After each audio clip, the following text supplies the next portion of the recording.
भाजप नेते प्रवीण दरेकरांनी सवाल केलेला आहे की मनोज जरांगे जे आहेत ते विरोधकांचा अजेंडा चालवत आहे आणि सातत्याने ते देवेंद्र फडणवीस यांना टार्गेट करतात. नाही, त्यांना माहित नाही टार्गेट करतोय का नाही, त्यांना माहित नाही.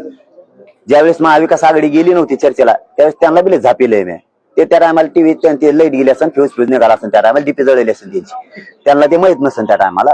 पण मी बोललोय आणि त्यांना विरोध का करतोय तर ते एक काम करेना, ते आमच्यावर अन्याय करायला लागले. आणि दरेकर साहेबांना माझी विनंती की तुम्ही त्या जातीचे ज्या जातीत जाल मला त्या जातीचे फक्त हाल बघा, मग तुमच्या लक्षात येईल आम्ही का बोलतो.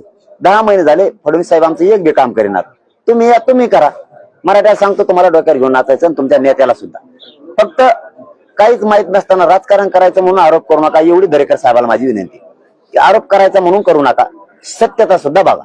तुम्ही स्वतः या 20 तारखेला उपोषण सुरू होतंय, तुम्हाला आम्ही दाखवून देतो काय दिलं, तुम्ही आम्हाला दाखवून द्या देवेंद्र फडणवीस साहेबांनी काय दिलं. होऊन द्या 1 to 1, ते बी इज्जतीनं सन्मानानं तुम्हाला आमंत्रण आहे. आणि मीडियाच्या माध्यमातून देतो हे मी 10 महिन्यात कोणालाच दिलेलं, कोणालाच.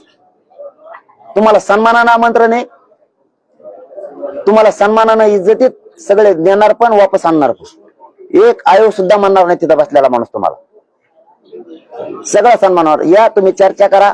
10 महिन्यात आमचं काय वाटलं झालं आम्ही सांगतो, तुम्ही सांगा काय दिलंय आम्ही सांगतो तुम्हाला. आणि मग म्हणा देवेंद्र फडणवीस चुकले का मी चुकले, पण येताना तुम्हाला न्याय करावा लागेल.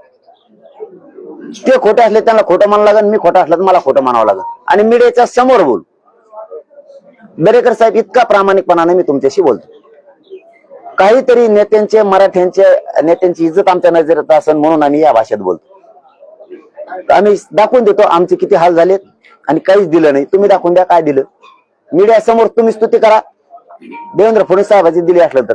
नसन दिलं तर त्यांना खोटं ठरवा, आम्हाला खोटं ठरवा, समोर होते. चलो धन्यवाद. बाकीचे आमदार आले भेटायला तुम्हाला, नेमकं प्रतिनिधी म्हणून आले होते का वैयक्तिक भेट झाली, काय चर्चा झाली? नाही, संडास बरी झाली म्हणून आलती ते. म्हणजे त्यावेळेस ते चर्चेच्या दरम्यान त्यांना आले नव्हते ते. मग आता ते आले, बसले, बोलले, ते शेवटी झालं गेलं आता विषय. त्याला काय ते बोलायला नाही. गोळीमुळे बरी झाली. दवाखाना तिथं आहे, सागर बंगला.